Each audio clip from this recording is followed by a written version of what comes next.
আজকে আমাদের মাননীয় প্রতিমন্ত্রী দুর্যোগ ত্রাণ ওনার বিপক্ষে একটি শোকজ নোটিশ আসছিল, এটার জবাব দিতে আমি ওনার আইনজীবী হিসাবে আসছি।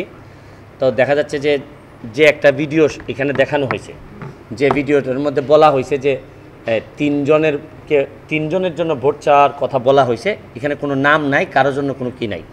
ভিডিওটাতে দেখা যাচ্ছে যে জায়গায় ভোট চাওয়ার বিষয়টা এটা দুইবার বলা হয়েছে, এর মানে এডিট করা, সুপার এডিট করার একটা যথেষ্ট পরিমাণ দেখা যাচ্ছে এখানে পাওয়া যাচ্ছে।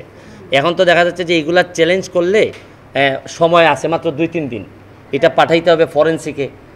তারপরও আমরা মাননীয় মন্ত্রী সাহেব, যেহেতু উনি রাষ্ট্রের একটা মন্ত্রণালয়ের গুরুত্বপূর্ণ দায়িত্বে আছেন এবং এটা একটি ভালো প্রতিষ্ঠান নির্বাচন কমিশনেরকে আমরা তাদের এই কর্মকাণ্ডের জন্য উনি ধন্যবাদ জানিয়েছেন, যে তাদের কর্মকাণ্ডের জন্য যাতে নির্বাচনের ইমেজ যেত কোনোভাবেই যেন নষ্ট না হয়।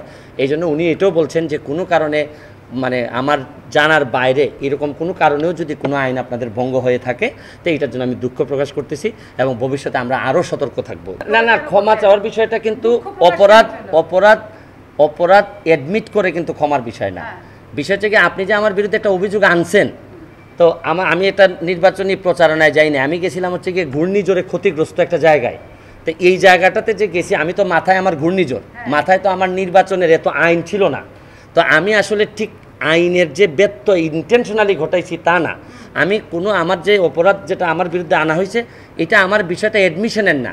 তারপরে এতটুকু জায়গা পর্যন্ত আসছি, আমাকে আরও একটু সতর্ক হওয়া দরকার ছিল যে কোনোভাবেই যেন এরকম একটা বড় সমাগম যখন হয় বা সমাবেশ হয় তখন যেন কোনোভাবেই কোনো জিনিসের প্রতি সিগন্যাল না থাকে।